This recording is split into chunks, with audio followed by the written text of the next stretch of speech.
Yuk jadi bagian dari dakwah kami. Dukung operasional dakwah dan sosial kami, raih pahala amal jariah yang terus mengalir sampai hari kiamat. Assalamualaikum warahmatullahi wabarakatuh. Alhamdulillah wassalatu wassalamu ala Rasulillah. Segala puji dan puja kehadirat Allah Subhanahu wa taala, juga salawat dan taslim kepada Nabi besar Muhammad sallallahu alaihi wa ala alihi wa sahbihi wasallam. Juga perlu kita berdoa kepada Allah Subhanahu wa taala, semoga Allah Subhanahu wa taala menerima seluruh amal-amal saleh yang sudah kita kerjakan dan juga akan kita kerjakan sampai menjelang ajal nanti dengan pahala yang sempurna, dan semoga Allah memaafkan bahkan mengganti dosa-dosa kita semuanya menjadi pahala, dan semoga Allah senantiasa menjaga kemerdekaan, persatuan dan kesatuan kita. Allah berikan petunjuk para nabi menjalankan tugas dan amanah dengan baik, dan juga Allah selalu saja menjaga negara kita, agama kita, keluarga kita, dan diri kita sendiri dari segala macam mara bahaya, dan semoga Allah satukan kita semua di surga firdausnya tanpa hisab di hari kiamat nanti. Allahumma amin. Baik, kita akan lanjutkan teman-teman sekalian setelah membahas pada pertemuan terakhir kemarin adalah ide ke-53, masalah membagi tugas rumah di antara mereka, menentukan tanggung jawab di antara mereka, maksudnya para anak-anak ya. Membiasakan mereka ikut berperan serta di dalamnya, berpartisipasi dalam menunaikan urusannya. Siapa yang belum mampu membantu orang lain, maka paling tidak dia melakukan untuk dirinya sendiri, merapikan dan membersihkan agar tidak menjadi beban bagi orang lain dan bergantung kepadanya. Dan ini sudah kita jelaskan tentunya pada pertemuan kita yang lalu ya. Baik, kita akan masuk sekarang ide ke-54, dan ini ide yang menarik ya. Bagaimana mengajari anak-anak cara-cara berdagang, kaidah-kaidah dan aturan-aturannya, menanamkan kepercayaan diri pada diri mereka sejak kecil. Nah, ini ide yang menarik ya. Teman-teman sekalian, masih ada di antara kaum muslimin yang menganggap remeh tentang masalah perniagaan, dan seakan-akan perniagaan itu hanya bagi orang yang punya jiwa bisnis saja. Padahal sebenarnya semua ini bisa kita hidupkan, bisa kita pelajari dan membiasakan diri kita. Karena memang Nabi SAW tidak luput dari perniagaan dalam hidup beliau. Bahkan banyak sekali waktu yang beliau habiskan untuk perniagaan ini. Dari umur 8 tahun sampai umur 21 tahun, kurang lebih 13 tahun beliau sudah bekerja mengembala domba, dan pada saat itu beliau sudah punya income. Tapi di sini belum masuk ke perniagaannya. Cuman sudah punya income sendiri, bahkan beliau membantu pamannya Abu Talib yang beliau sendiri tinggal di rumahnya ya, karena sudah punya income sendiri. Kemudian dari umur 21, ada juga beberapa buku yang menyebutkan dari umur 25 itu beliau masuk berniaga sampai umur 40 tahun di masa dinobatkan menjadi nabi. Kalau kita ambil yang angka 21 tahun, berarti 19 tahun beliau berbisnis, baru kemudian beliau dinobatkan jadi nabi, lalu kemudian sibuk dalam menyampaikan agama Allah Subhanahu wa ta'ala. Jadi sayang sekali fase yang sekian belas tahun dari kehidupan Nabi SAW itu tidak kita lirik. Kenapa Allah Subhanahu wa ta'ala memilihkan untuk beliau itu untuk berdagang. Dan cukuplah hadis Nabi SAW yang beliau mengatakan, At-tajir saduq ma'an nabiyina wa siddiqina wa syuhada. Seorang pedagang yang jujur dan juga amanah ya, terpercaya, itu nanti pada hari kiamat akan bersama dengan para nabi-nabi, para syuhada dan para siddiqin. Artinya derajat tertinggi di surga akan didapatkan oleh seorang pedagang yang jujur ya. Dan kita lihat bagaimana memang kehidupan kita sehari-hari tidak bisa luput dari perniagaan. Tidak bisa luput dari perniagaan. Karena memang kita butuh pasar. Pasar berisikan kebutuhan-kebutuhan dasar kita ya.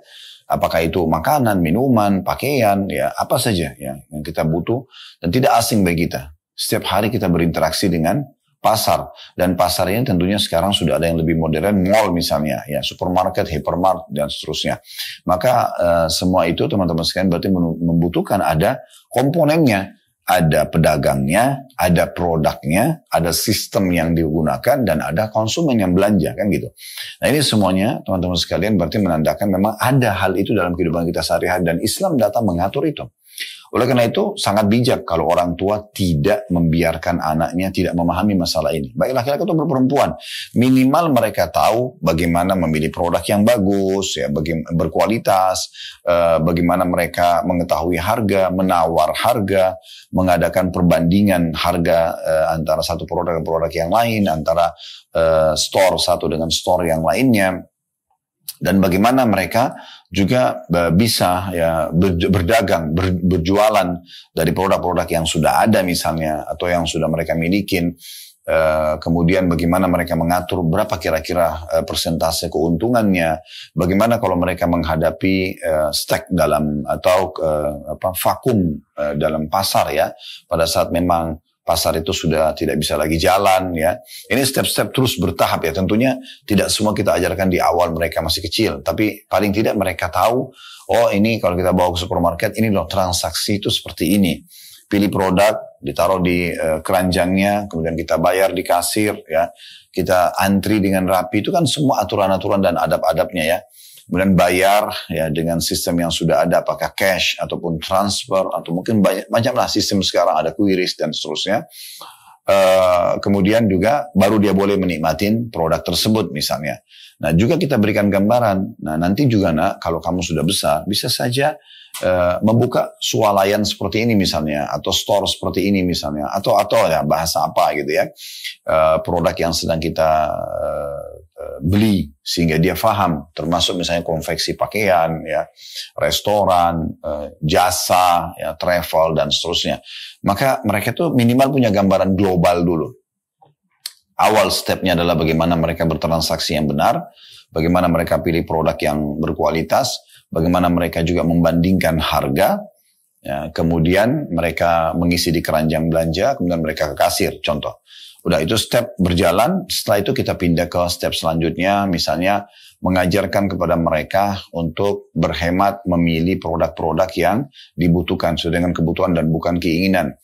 Step selanjutnya misalnya kita sudah mulai menjelaskan kepada mereka tentang, lihat nih bagaimana orang-orang berdagang dengan tujuan menyiapkan kebutuhan manusia, dan itu kalau diniatkan ikhlas karena Allah, karena ingin melayani orang-orang, maka itu akan ada pahalanya tersendiri. Kemudian juga kamu nanti bisa nak misalnya, atau kita sebutin namanya lebih baik, lebih santun ya. Misalnya namanya Ahmad, kita mengatakan dan Ahmad harusnya begini, atau Aisyah kita mengatakan Aisyah harusnya begini. Kita sebutkan misalnya nama anak kita, itu jauh lebih baik ya. Jangan menggunakan kamu itu lebih baik. Saya biasa sering ucapkan itu di rumah agar memanggil nama itu jauh lebih santun, lebih baik. Kemudian kita memberikan, dan misalnya Ahmad atau Aisyah akan bisa kok mengerjakan atau memiliki tempat seperti ini dengan cara misalnya belajar yang benar supaya punya ilmunya. Kemudian nanti setelah itu bisa memulai dari hal yang kecil, lalu kemudian nanti lama-lama akan membesar. Yang penting modalnya adalah modal halal, sistem halal, produknya halal. Dan jangan lupa selalu kita sisipkan ya bagian daripada keuntungan kita itu untuk bersedekah. Nah, sebagaimana sudah kita pernah jelaskan di salah satu poin yang lalu, itu pentingnya kita mengajarkan anak-anak kita dermawan ya. Mereka suka berbagi. Hadits Bukhari ya, yang luar biasa di mana Nabi SAW mengatakan dulu ada orang yang pada saat menunggu hujan di kebunnya, lalu kemudian dia mendengar ada awan, dia mendengar suara dari awan yang lewat di atas kepala dia, yang suara tersebut berbunyi ya, kurang lebih turunkanlah hujan di kebunnya si fulan, disebutkan nama seseorang. Lalu orang yang dengar ini mengikuti awan tersebut, ternyata awan itu betul-betul mampir di sebuah kebun dan turun hujan hanya di situ saja. Maka di situ ditemukan ada seseorang yang sedang mengalihkan air yang turun hujan itu ke perkebunan dia. Maka orang yang mendengar suara tadi dan melihat kejadian ini lalu bertanya kepada pemilik kebun yang turun hujan padanya, apakah namamu si fulan seperti nama yang disebutkan di awan itu? Kemudian pada saat dia mengatakan iya, maka orang ini pun bertanya, apa yang Anda lakukan dengan kebun Anda? Kenapa kok bisa saya dengarkan tadi suara di awan menyuruh untuk menurunkan hujan hanya di kebunmu saja, gitu kan? Apa rahasianya? Maka orang itu pun mengatakan, rahasianya adalah saya selalu membagi tiga, ya. Saya membagi tiga penghasilan daripada kebun ini, ya, penghasilan daripada kebun ini. Sepertiganya saya kembalikan sebagai modal usaha, sepertiganya untuk kebutuhan keluarga saya, sepertiga lagi saya sedekahkan. Jadi memang tidak bisa lepas komponen tiga ini, ya, kalau seseorang ingin sukses dalam usaha. Jadi kan bagaimana income dia, kalau mau lebih banyak berkahnya, maka dia selalu tambah modal supaya produknya bertambah, pengembangan usaha. Kemudian yang kedua, dia penuhi kebutuhan keluarganya, sehingga anak-anak faham nanti kalau memang di situ ada hak keluarga. Kemudian yang ketiga, disedekahkan, diberikan kepada umumnya orang yang membutuhkan tentunya di luar sana. Maka ini akan mendatangkan keberkahan yang luar biasa. Nah, pendidikan seperti ini penting sekali untuk diajarkan. Kalau misalnya dimulai kalau mereka masih sangat kecil ya, cukup banyak ada mainan kasir-kasiran ya, ada uang-uang mainan ya, kertas biasa diperkenalkan ini loh, ini uang 1.000 rupiah, 2.000 rupiah, 5.000 rupiah, misalnya 10.000, 20.000, 50.000 dan seterusnya, dan diajarkan bagaimana mereka bertransaksi, dikenalkan minimal dulu kalau mereka masih kecil 3 tahun sampai 4 tahun belum masuk ya di playgroup misalnya. Mereka diperkenalkan saja mengetahui warna dan angkanya. Kalau mereka sudah sampai pada level sudah bisa faham pecahan-pecahan, angka-angka, sudah mulai belajar matematika, maka kita bisa menjelaskan transaksi yang sifatnya pengurangan atau penambahan. Misalnya belanja 50.000, menggunakan uang 50.000 rupiah untuk membayar produk harga 20.000 rupiah. Akan kembali 30.000 rupiah. Maka diberikanlah atau diajar bagaimana mereka membayar dengan angka itu, mengambil produk dengan angka itu, kemudian dikembalikan juga dengan angka tertentu. Nah itu contoh-contoh ini semua banyak sekali ya kalau kita ingin rincikan tentang bagaimana mengajarkan mereka bertransaksi atau bahkan baik mereka sebagai konsumen belanja atau mereka sebagai pedagang. Step by step kita ajarkan kepada mereka, ini akan sangat membantu bagaimana supaya mereka bisa faham tentang perniagaan. Karena ini bagian daripada kehidupan kita tadi, sebenarnya realita kehidupan, dan juga bagian daripada kehidupan Nabi SAW atau diperintahkan atau dibolehkan dalam syariat Allah Subhanahu wa ta'ala. Dan berapa banyak ayat Al-Quran bicara tentang masalah perniagaan. Ya? Istilah tijarah dalam Al-Quran tidak asing atau perniagaan. Itu juga dengan hadis Nabi SAW. Dan berapa banyak motivasi dalam Islam agar kita bekerja, punya income. Berbisnis juga masuk di dalamnya tentunya. Bagaimana Nabi SAW menyebutkan Nabi Idris adalah seorang tukang kayu yang mahir dan dia hidup dari situ. Ada Nabi yang mahir dalam menjahit, ya, dan Nabi yang mahir dalam membuat perlengkapan perang seperti Nabi Daud alaihissalam dan seterusnya. Ya, tentu yang paling mulia adalah Nabi Muhammad SAW, dan sudah kita jelaskan. Belasan tahun umur hidup beliau digunakan untuk berdagang gitu ya. Sehingga punya keterampilan dalam berinteraksi dengan manusia dan juga dalam bertransaksi produk-produk ya di pasar tentunya. Nah ini poin yang sangat penting untuk kita fahami. Ternyata dia punya landasan hukum. Dan Islam sangat membenci tentu lawannya, artinya orang yang malas, orang yang vakum ya. Mereka sama sekali tidak ada keinginan untuk punya kreativitas ya. Memahami pasar, memahami seluk-beluk interaksi dengan manusia. Ini keliru sekali ya. Sehingga akhirnya mereka kaku kalau hidup. Makanya kita mengajarkan itu kepada anak-anak kita, ini sangat positif ya. Yang penting tentunya nanti itu dengan berjalannya waktu ya, pelan-pelan kita akan terus memandu dan mengingatkan rambu-rambunya, batasan mana yang boleh dikerjakan, batasan mana yang tidak boleh dikerjakan. Semua itu penting sekali untuk kita membiasakan tentunya anak-anak dalam perniagaan. Dan ini secara global sudah kita jelaskan tadi bagaimana Islam memang peduli dengan masalah ini. Dan kami pernah menyusun sebuah tema 42 dalil bagaimana orang kalau sudah punya income ya itu atau perintah dalam agama untuk seseorang memiliki income. Bagaimana ada hubungannya Islam ya dengan masjid ya, harta dengan masjid misalnya. Mungkin kalau kita sholat ya, kemudian kita dapat pahala kita, anggap kita misalnya sholat sendiri dapat 10 angka 10 ini cuma contoh saya tanda kutip ya, misalnya kita sholat dapat 10 pahala, bisa nggak saya ingin mendapatkan pahala lebih dari 10? Bisa sekali, sangat bisa. Bagaimana caranya? Kita memarketingkan sholat itu sendiri, kita tawarkan sholat itu kepada orang-orang gitu ya. Kita tawarkan kepada siapapun yang kita kenal, baik itu di grup WA, di media kita, waktu sholat sudah masuk nih, atau orang di sekitar kita yang bisa kita tegur sapa, ajak mereka sholat. Misal anggap 10 orang lain ikut sholat bersama kita. Lalu mereka dapat pahala masing-masing juga 10. Berarti kita 11 orang, masing-masing mendapatkan 10 pahala. Tapi karena kita yang mengajak mereka, maka secara otomatis kita akan dapat pahala 10 orang itu. Artinya kita sendiri akan mendapatkan 110 pahala. 110 pahala. Tanpa mengurangi dari pahala orang-orang yang kita ajak sholat tadi. Sebagaimana kata Nabi SAW, siapa menunjukkan pada satu kebaikan, dia akan panen pahala orang yang mengikutinya tanpa dikurangi sedikit pun dari pahala orang yang mengikutinya. Kan gitu. Nah, ada orang yang meraih pahala semua makmum, seperti imam. Ada orang yang meraih pahala termasuk imamnya sendiri. Ya, diraih pahalanya oleh seorang muadzin, karena dia memanggil sholat. Tapi ada orang, subhanallah, yang memanen pahala semuanya, makmumnya, imamnya, muadzinnya, dan bukan hanya waktu sholat itu, tapi selama masjid itu ada. Mereka adalah orang-orang yang membangun masjid itu, dan membangun masjid butuh harta. Berarti sangat erat sekali hubungannya antara meraih pahala maksimal, ya, dalam syariat Allah SWT dengan harta tersebut. Dan bagaimana caranya kalau kita tidak bekerja atau berbisnis untuk punya income, akhirnya kita punya masjid yang kita bisa panen pahala terus-menerus setelah kita meninggal. Dan Nabi SAW mengatakan ada 7 perkara yang terus mengalir dalam hidup seseorang muslim setelah dia meninggal. Di antaranya adalah membangun masjid, misal contoh. Nah, begitu juga dengan kita tahu ada zakat mal, ya. Walaupun di rukun Islam yang ketiga ini mengeluarkan zakat bagi yang mampu, di sini jangan difahami kata-kata mampu, oh berarti nanti kalau sudah mampu secara finansial, baru deh saya pikirkan zakatnya. Enggak. Ini tanda kutip sebuah tantangan dari Allah Subhanahu wa Ta'ala. Apakah kita mau untuk meraih pahala sebagai muzaki, orang yang mengeluarkan zakat, bukan hanya mustahik, orang yang menerima zakat tersebut. Nah, ini penting sekali. Jadi kita jangan cuma mengatakan, itu kan bagi yang mampu, kalau saya tidak mampu ya belum mampu, nggak usah gitu ya. Ini keliru.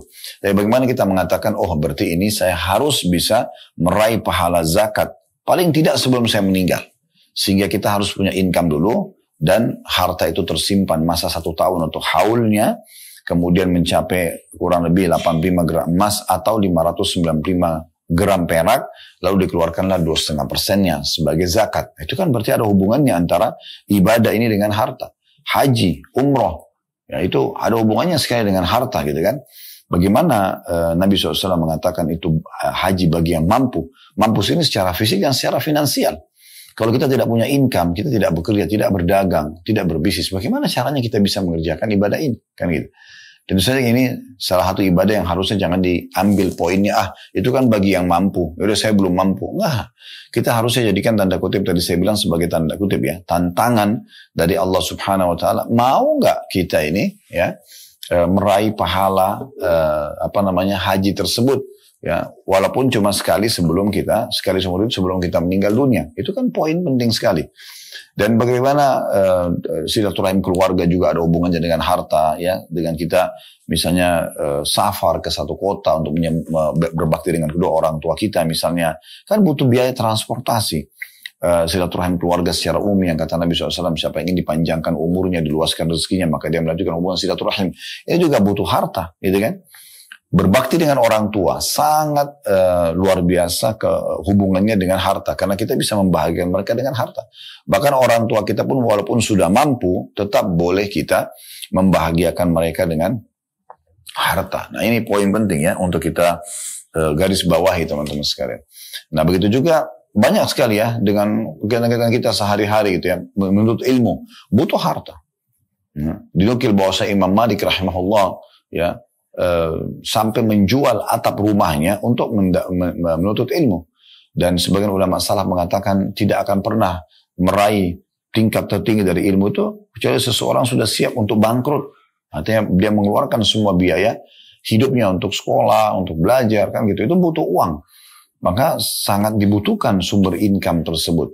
Dan sekian banyak dalil-dalil yang menunjukkan bahwa memang Islam mengatur pendapatan income tersebut. Bahkan Nabi SAW memastikan kalau manusia yang terbaik ya di sisi Allah SWT adalah manusia yang Allah berikan ilmu dan harta. Dua-dua ini, ilmu dan harta. Dia sudah paham agama, dia juga kaya raya, dan dia mengeluarkan harta tersebut di jalan Allah Subhanahu wa Ta'ala. Nah, ini manusia terbaik gitu ya. Lalu golongan kedua adalah orang yang Allah kasih ilmu tapi tanpa harta. Tapi yang golongan pertama ini ilmu dan harta. Jadi keliru kalau orang menganggap, sudahlah, Islam kan tidak mengajarkan kita menjadi orang kaya. Udah saya begini aja. Keliru. Dia harusnya menjadi orang yang punya income, gitu kan? Bekerja. Dan yang paling terbaik adalah perniagaan.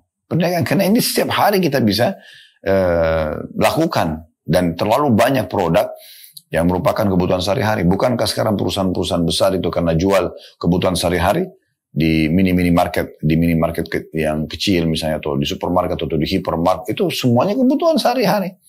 Ya odol, ya sabun, ya sampo, ya apalah semua, ya sampai kepada mouthwash pun, obat kumur ya, itu juga sama. Dan roll on untuk ketiak, untuk ini, untuk itu, semua kebutuhan sehari-hari. Belum makanannya, belum minumannya, segala macam. Itu kan karena kita butuh sehari, jadi kita memang butuh masuk memahami tentang masalah perniagaan ini, karena memang itu tidak bisa lepas dari hidup kita. Nah, begitu juga kita tanamkan pada anak-anak, ya, tanamkan pada anak-anak. Jadi ini termasuk kita butuh interaksikan mereka, ya, dengan kondisi ini, walaupun bertahap tentunya. Tidak bisa semua kita langsung tuangkan dan ajarkan. Nah, tapi ada tahapan-tahapan sebagaimana tadi sudah kami jelaskan. Ini poin tidak kalah penting yang harus diperhatikan. Jadi mengajarkan mereka perniagaan, gitu ya. Kemudian juga di poin 55 selanjutnya, atau ide 55 yang ditulis oleh penulis untuk mendidik keluarga menjadi saleh adalah membiasakan mereka untuk tidur lebih awal. Jadi tidak begadang, ya. Memperingatkan mereka agar tidak begadang, membiasakan mereka bangun awal sebelum sholat subuh untuk sholat witir dan istighfar. Nabi SAW tidak menyukai tidur sebelum sholat isya dan tidak menyukai perbincangan, ya, sesudahnya. Jadi ini poin yang berbeda dengan tadi. Kalau tadi itu perniagaan, kita sudah berikan gambaran secara umum tadi, ya. Itu kalau kita ingin bicara perniagaan ini tidak akan selesai dalam beberapa hari pun, ya, karena akan banyak sekali substansial bahasannya. Tapi yang penting karena kita bicara masalah pendidikan anak, kita memberikan kepada mereka step by step, gitu, ya. Dan sangat bagus juga kalau kita bisa mendidik anak-anak kita agar mereka terbiasa dengan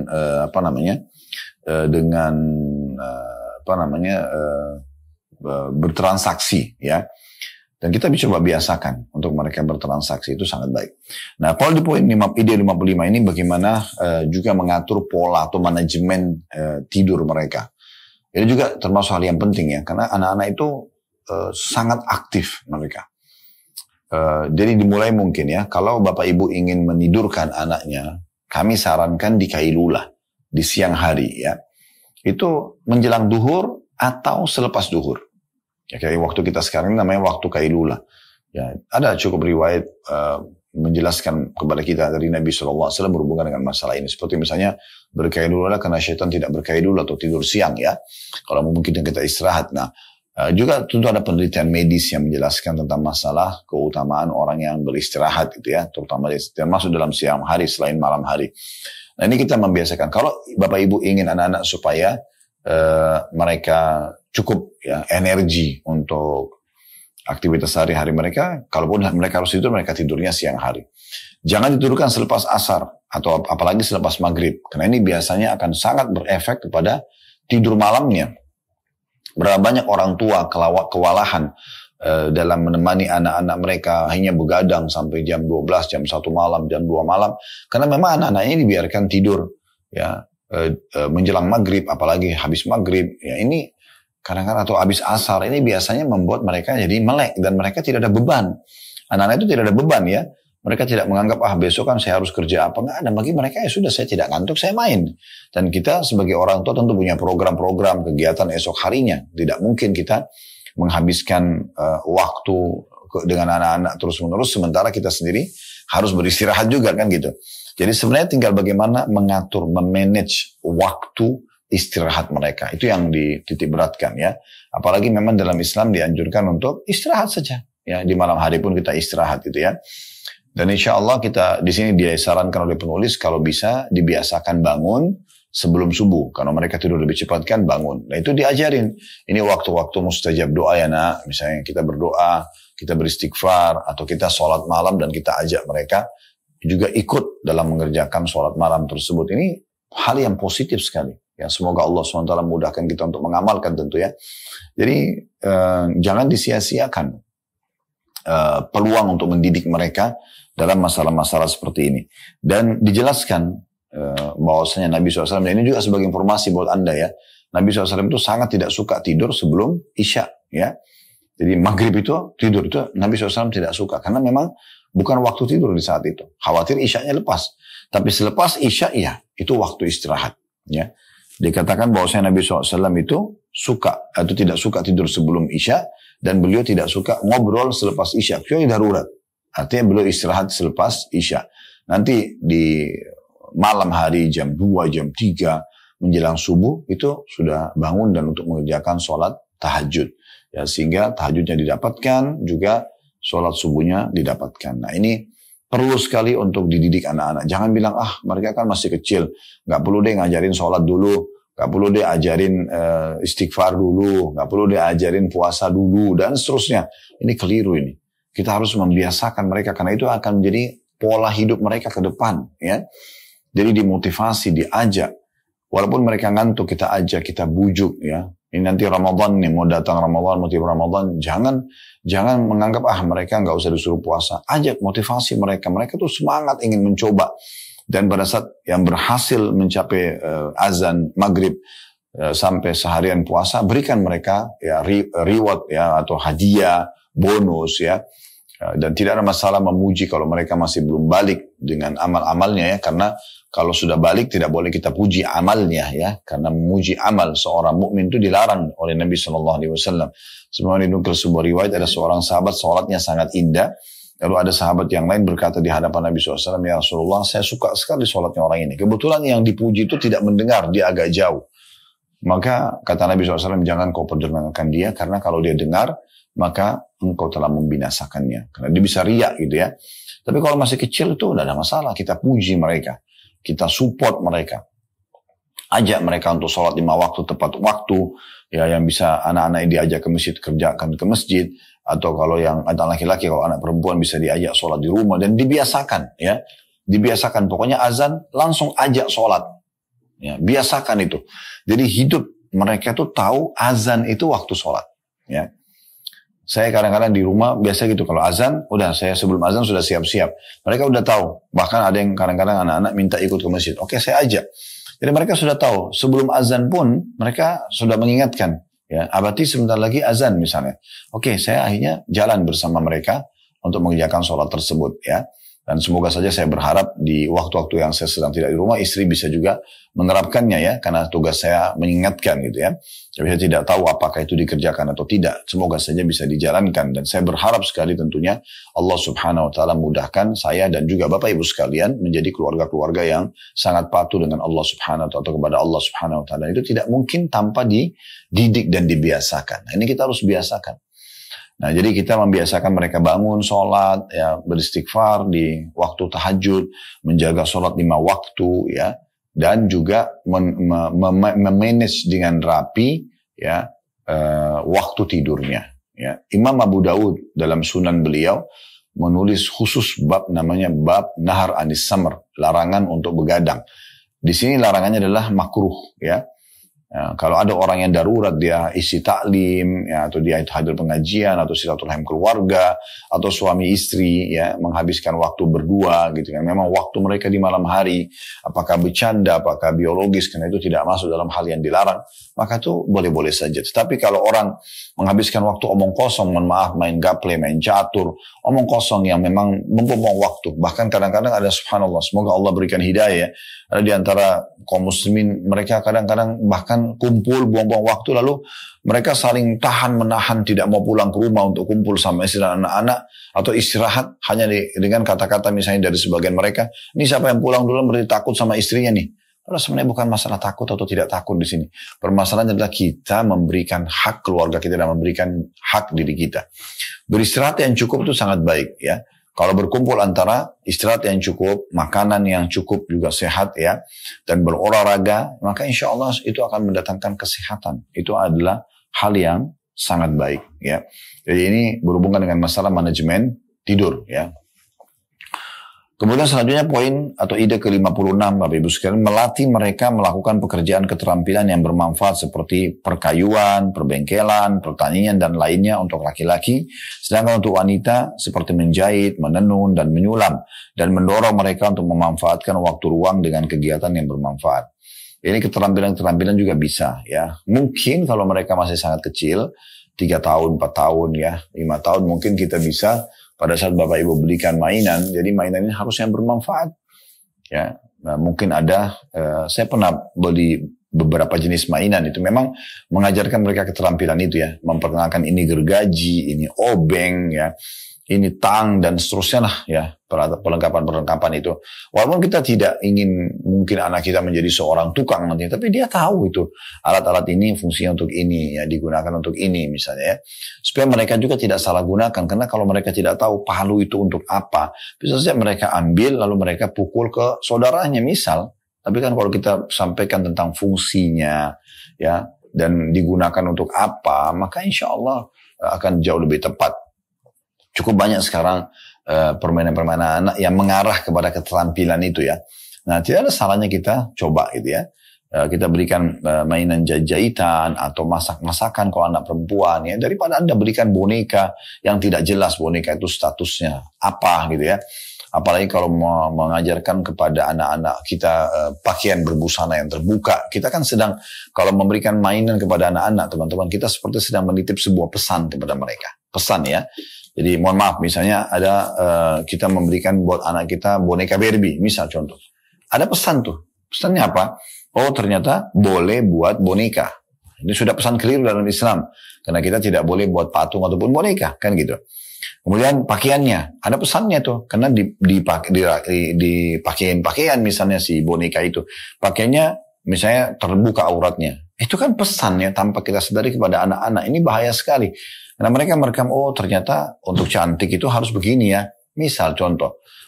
Kemudian mungkin diperlihatkan lagi dia menggunakan kendaraannya atau dia bertemu dengan lawan jenisnya, dan itu kan ada rangkaian-rangkaian cerita yang kita tidak sadari bisa menjadi sebuah informasi kepada anak-anak kita. Itu berbahaya sekali ya. Harus hati-hati kalau Anda memberikan kepada mereka hadiah, mainan. Usahakan ada yang berhubungan dengan masalah keterampilan, skill ya, atau edukasi kepada mereka sehingga bermanfaat. Jadi jangan pernah berikan satu peluang pun yang tidak ada manfaatnya. Ya, saya melihat ada boneka kuda poni misalnya. Kuda poni ini apa gitu? Ya, saya tidak tahu. Ada kuda yang bertanduk. Tidak pernah ada gitu. Apa yang Anda titip pesan buat anak Anda dengan boneka seperti itu? Misal contoh. Ya, atau seringkali kita ini pernah kami singgung ya, memberikan boneka tentang cerita kartun-kartun yang sedang terkenal di kalangan anak-anak. Doraemon misalnya. Itu apa pesannya di situ? Anda berikan boneka Doraemon, spraynya Doraemon, gordennya Doraemon, sepatunya Doraemon. Ini apa pesannya? Pesannya apa? Di cerita itu dia akan tertarik untuk nonton kartunnya dan dia akan ya mengikuti apa yang sedang ada dalam alur cerita itu yang merupakan pesan kita sebagai orang tua kepada anak kita. Yaitu dari perut dia bisa keluar segala macam apapun kebutuhan. Ya, berarti dia di sini posisi seperti tanda kutip Tuhan ya. Yang bisa menyiapkan apapun. Maka anak yang sedang berteman sama Doraemon itu pasti tinggal bilang Doraemon bisa mengeluarkan apapun dari perutnya. Saya tanya sekarang secara rasional Bapak Ibu sekalian, coba jawab jujur. Apakah memang ada boneka yang bisa seperti dia? Ya. Manusia pun belum tentu bisa mengeluarkan apa saja dari perutnya sesuatu atau dari tubuhnya yang bisa memenuhi semua kebutuhan. Bahkan bisa digunakan yang di luar akal manusia seperti terbang ya di udara dan segala macam hal. Ini kan pesan apa yang sedang Anda sampaikan kepada anak Anda? Tidak ada manfaatnya sama sekali. Ya, ini sudah sering kami ingatkan juga cerita tentang Mickey Mouse dan Minnie Mouse. Itu kan tikus. Ya, tikus ini Bapak Ibu sekalian hewan yang disuruh bunuh dalam Islam. Nggak boleh ditokohkan. Tapi di situ pesannya apa? Pesannya ya dia bernyanyi-nyanyi, dia melakukan aktivitas, itu kan ada pesan yang sedang disampaikan dalam alur cerita itu, yang kita kalau izinkan anak kita, juga berarti pesan itu kita sedang sampaikan, nih loh nak, ambil ya sebagai ilmu ya, itu kan keliru. Kenapa kita nggak alihkan dia kepada kisah para sahabat, kisah para nabi-nabi ya, berulang-ulang supaya mereka itu menguasainya. Kisah-kisah yang disebutkan dalam Al-Quran, dalam hadis-hadis Nabi SAW, kisah tentang orang-orang soleh, itu kan banyak sekali yang bisa kita jadikan sebagai pelajaran ya. Bahkan dari satu kisah itu banyak yang bisa kita preteli atau keluarkan sebagai ilmu. Kisah tentang kisah tentang Fil, Abraha dengan gajahnya ya, dalam surah Fil. Itu bisa kita keluarkan puluhan manfaat daripada kisah tersebut. Siapa itu Abraha, ya dari mana asalnya, kenapa dia membentuk pasukan gajah untuk menyerang Ka'bah, lalu berapa banyak pasukan yang dia kerahkan, dari arah mana dia mengerahkan, kemudian bagaimana pada saat prosesi ke Mekah sedang dikosongkan oleh Abdul Muttalib, kemudian bagaimana Allah mendatangkan burung ababil, kemudian melempari mereka batu-batu dari neraka jahanam dan memusnahkan mereka. Bagaimana keadaan Quraisy pada saat melihat mereka bergelimpangan, pasukan Abraha ini, bagaimana mereka akhirnya tersentuh secara keimanan, dan bagaimana waktu itu dikenal dengan tahun gajah, dan ini banyak sekali. Dari satu kisah Al-Quran itu banyak sekali pelajaran dan edukasi yang bisa kita titip pesankan. Bahkan kita bisa hubungkan dengan kondisi dan keadaan mereka. Makanya orang beriman itu akan selamat, orang kalau kufur itu bisa binasa. Begitulah kita membahasakan kepada mereka. Itu lebih besar manfaatnya daripada Doraemon, Mickey Mouse, Minnie Mouse, Cinderella itu. Peri yang bisa mengubah apapun dengan tongkatnya. Ini apa pesan Anda titip kepada anak Anda? Sihir itu, ya. Itu ke sihir. Karena tongkat bisa mengubah sesuatu atau itu sihir. Walaupun digambarkan sendiri sebagai wanita yang cantik misalnya, tetap aja. Pesannya apa? Pakaiannya terbuka, bisa pegang tongkat. Dan biasa kadang-kadang ada orang tua memberikan pakaian itu, membelikan anaknya pakaian itu. Apa yang ada titip pesan? Nak, jadi kamu seperti Cinderella ya. Punya tongkat ini kamu bisa terus keluar apa gitu, atau bisa mengubah sesuatu. Ini sama sekali jauh dari agama Islam itu ya. Gak ada bagian daripada agama kita masalah ini. Contohnya. Jadi coba teman-teman arahkan mereka kepada keterampilan atau edukasi yang bermanfaat. Yang bermanfaat secara agama, bermanfaat secara ilmiah, kebutuhan dunianya, begitu. Jadi jangan sia-siakan waktu mereka berlalu dengan hal-hal yang kosong. Tidak ada manfaatnya sama sekali. Ya. Contoh dan banyak sekali. Tokoh Spiderman, Batman, ya apalah, ya Marvel semua itu luar biasa. Hulk dan seterusnya. Dari mana cerita ini? Apa pesannya? Pesannya harus ada lawan jenis. Pesannya interaksi ciuman, pesannya bisa terbang, pesannya jadi kalau mau jadi pahlawan harus seperti itu, ada laba-laba yang menyengatnya, ada yang begini, ada yang begitu, dan segala macam hal yang tidak masuk akal, gitu ya. Ini semua betul-betul mentransfer sebuah informasi kepada anak-anak yang membuat mereka itu keluar daripada edukasi yang sebenarnya. Mereka juga bukan dilatih untuk memiliki skill yang sebenarnya. Karena nggak mungkin orang menjadi Spiderman terbang sana-sini misalnya. Itu tidak mungkin contohnya. Atau selalu hidupnya berhadapan sama orang-orang penjahat. Lalu menjadi pahlawan. Tidak harus seperti itu. Itu urusan penjahat diurus oleh pemerintah. Bukan kita secara individu. Kita boleh jadi pahlawan tentunya, tanda kutip. Tapi ada hal-hal yang tidak perlu kita jadikan diri kita terjun di situ. Karena itu pesannya ya. Padahal sebenarnya harusnya itu dilakukan oleh pihak pemerintah. Jadi kita lebih kepada realita gitu ya, mengajak anak-anak ini. Nah keterampilan apapun ya tentunya, di sini kan tadi dikasih percontohan tentang masalah perkayuan atau apa buat anak laki-laki, tapi kita bisa yang lainnya. Anda juga bisa alihkan anak-anak ke olahraga ya. Saya tertarik melihat cuplikan itu hari di media. Ada orang tua dia menaruh di kamar anak-anaknya itu selain meja belajar dan segala macam, ada juga di situ melatih keterampilan skill tubuh ya, sehingga sangat luar biasa skill mereka itu karena digarap dari kecil ya. Apakah bermain bola basket, bermain bola kaki dan seterusnya, ini semua adalah hal yang sangat positif yang bisa kita latih anak-anak kita dalam bentuk skill dan keterampilan. Nah ini pesan yang disampaikan di poin atau ide ke-56. Kemudian ide ke-57, teman-teman sekalian, ini mengajari keluarga ruqyah yang sesuai dengan syariat dan aturan-aturannya. Dengan itu mereka mengetahui bagaimana yang sakit meruqyah dirinya sendiri atau bagaimana membaca ruqyah-ruqyah yang sesuai dengan syariat dari Al-Quran dan Sunnah kepada orang lain. Nah ini juga poin yang berbeda lagi. Kita pindah ke ide ke-57, yaitu bagaimana kita mendidik mereka, mendidik diri kita, pasangan hidup kita, anak-anak kita terbiasa dengan ruqyah syariah. Ya, kata Nabi SAW, la ba'sa bi ruqyah ma lam takun syirk. Boleh ruqyah selama tidak ada kesyirikan. Ya, jadi kita membacakan ayat ruqyah kepada orang yang sedang sakit. Nah, kita ajarkan doa-doa. Jadi kalau sakit seperti hadis Nabi SAW, siapapun yang merasa sakit, kemudian memegang titik yang sedang sakit, lalu membaca Bismillah 3 kali dengan menyebut nama Allah. Ya, a'udzu bi'izzatillahi wa qudrati min syarri ma ajidu wa uhadiru. Aku berlindung kepada Allah, ya. A'udzu bi'izzatillahi, aku berlindung dengan kemuliaan Allah, ya. A'udzu bi'izzatillahi wa qudrati, dan kemahakuasaannya, min syarri ma ajidu wa uhadiru, dari keburukan yang aku rasakan dan aku khawatirkan. Itu dipegang dan dibaca 7 kali. Bismillah 3 kali, baca 2 tadi 7 kali. Itu diperintahkan oleh Nabi SAW untuk mengobati diri sendiri atau orang lain yang sedang sakit. Itu contohnya. Kita coba membiasakan mereka ini pada saat sakit, yang mereka lakukan ruqyah syariah dulu. Berdoa dulu kepada Allah, membaca ayat-ayat dan doa-doa yang diajarkan oleh Nabi SAW untuk mengobati penyakit, sambil ikhtiar ke dokter. Kalau kita kan sekarang kebanyakan sakit, langsung pikirannya ke dokter dulu. Karena kita sudah terbiasa dengan pola itu, kita juga terapkan, transferkan ke anak-anak. Enggak. Yang pertama, berdoa. Berdoa ya nak, supaya sembuh ya. Berdoa ya, supaya tidak sakit lagi kalau sudah sembuh misalnya ya.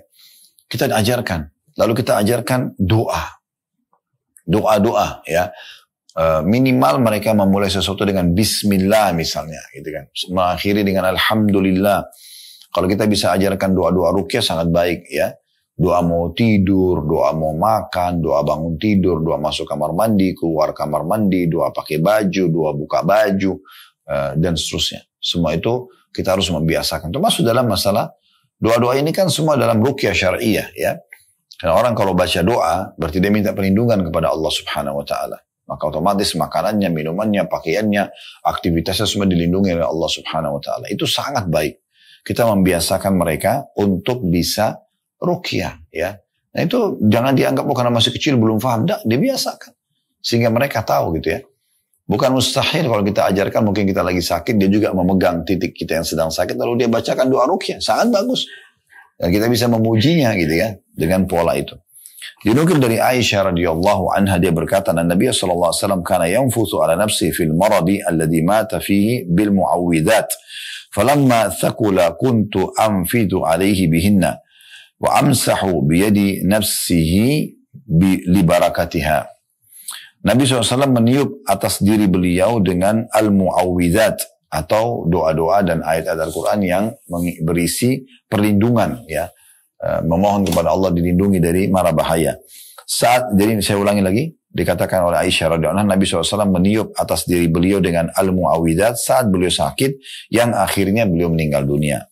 Manakala sakit beliau semakin berat, maka kata Aisyah, aku sendiri sebagai istrinya, ya, yang meniupkan beliau dengan bacaan-bacaan tersebut, dan aku mengusap beliau dengan tangan beliau sendiri karena keberkahannya.